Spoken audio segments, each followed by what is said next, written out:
I wasn't actually expecting to make a video about Apple releasing new products while I was on holiday. Guess what? They did that. They released new MacBook Pros with the M2 and M2 Max processors, while also releasing a new Mac Mini with the M2, as well as adding an M2 Pro chipset to the Mac Mini. The common theme was new chip, nothing else, and I'll explain why when I go through the spec sheet and what's different about each product compared to their last generation. With the Mac Mini, the outside has been exactly the same since 2018, and this continues into this generation. The only thing that changes is the chipset that's inside it, going from the M1 up to the M2, and you can even put an M2 Pro into your Mac Mini for the first time. This makes the M2 Pro a lot more affordable for a lot of people. Apple did say in their announcements that the Mac Mini is the most affordable way to get into the Mac lineup. With the new M2 chipset, there has been some performance gains. Firstly, I'll go through the M2 specs, and then I'll go through the M2 Pro specs. The M2 has an 8-core CPU,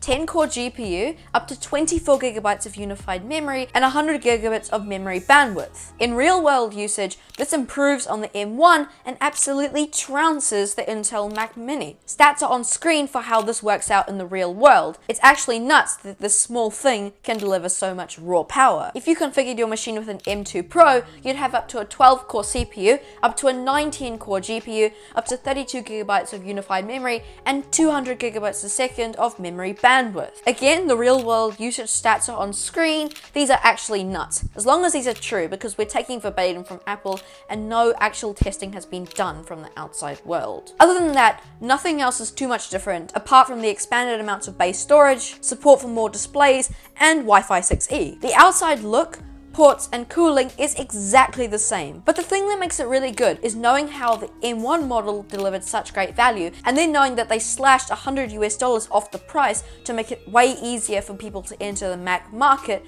makes it a really good value if you just look at it from what Apple says. And knowing that you also have the option of the M2 Pro, albeit a bit more expensive, you still get that flexibility, so then you can make your machine more powerful without having to pay for Apple's expensive MacBook Pro.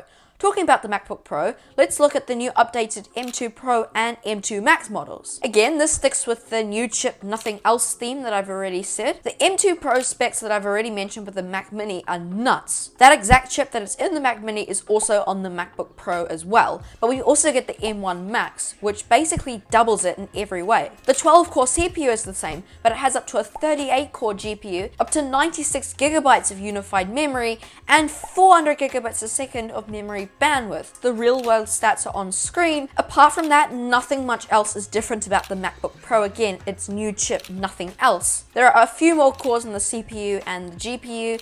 There's 1 hour battery life more on both models, and they've got Wi-Fi 6E. The design and the ports from the last model stay exactly the same, which is good to see. So in conclusion, we have a new Mac Mini and we also have new models of the MacBook Pros.